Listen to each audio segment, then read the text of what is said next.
দর্শক, এই পর্যায়ে আমরা একটু চলে যেতে চাই রাজধানীর ফার্মগেট এলাকায়। সেখানে স্বাস্থ্যবিধি মানার বিষয়ে অভিযান চালানো হচ্ছে। সহকর্মী রাব্বি সিদ্দিকী আছেন সেখানটায়। রাব্বি, কি ধরনের সচেতনতামূলক কার্যক্রম পরিচালিত হচ্ছে সেখানে একটু জানতে চাইব, এবং প্রশাসনের কঠোর পদক্ষেপ নিচ্ছেন কিনা এই অভিযানে?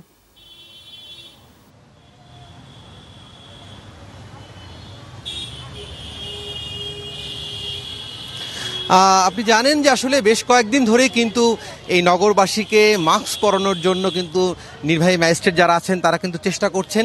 তবে অবস্থার যে খুব একটা উন্নতি হয়েছে তা বলতে পারবো না। আমরা সকাল থেকেই দেখেছি ঢাকাকে বিভিন্ন জোনে ভাগ করে নির্বাহী ম্যাজিস্ট্রেটরা তারা কিন্তু অভিযান করছেন। এখানে আছেন মহুয়া আফরোজ, নির্বাহী ম্যাজিস্ট্রেট। আমরা তার সাথে সরাসরি একটু কথা বলি। আচ্ছা আপু, একটু বলবেন যে আসলে মানুষ কতটা সচেতন হয়েছে, কি দেখছেন? সকাল থেকে তো আপনি ঘুরছেন।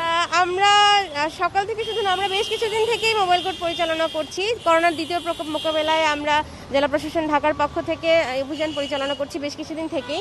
তবে সচেতনতা বেড়েছে কিছুটা। আমরা প্রথম দিকে যেমন দেখেছিলাম এখন আর সেরকম নেই। প্রথম দিকে বেশিরভাগ মানুষকেই আমরা মাস্ক পরিহিত অবস্থায় পেতাম না।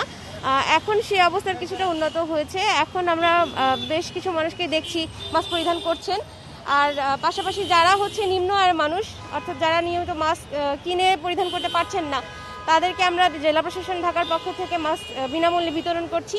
আর কিছু মানুষ রয়েছে যারা ইচ্ছাকৃতভাবেই মাস্ক পরছেন না, হয়তো পকেটে রেখেছেন, মাস্কটা পরছেন না, বাসায় ফেলে এসেছেন, যথেষ্ট সামর্থ্য থাকা সত্ত্বেও তারা মাস্ক পরছেন না। তারা মূলত সচেতনতার অভাবে পড়ছেন না, অথবা মাস্ক পরার গুরুত্বটা অনুধাবন করতে পারছেন না। তাদেরকে আমরা ইন্সপায়ার করছি নিয়মিত মাস্ক পরার জন্য। অসংখ্য ধন্যবাদ। আসলে শুনছিলেন নির্বাহী ম্যাজিস্ট্রেটের কথা।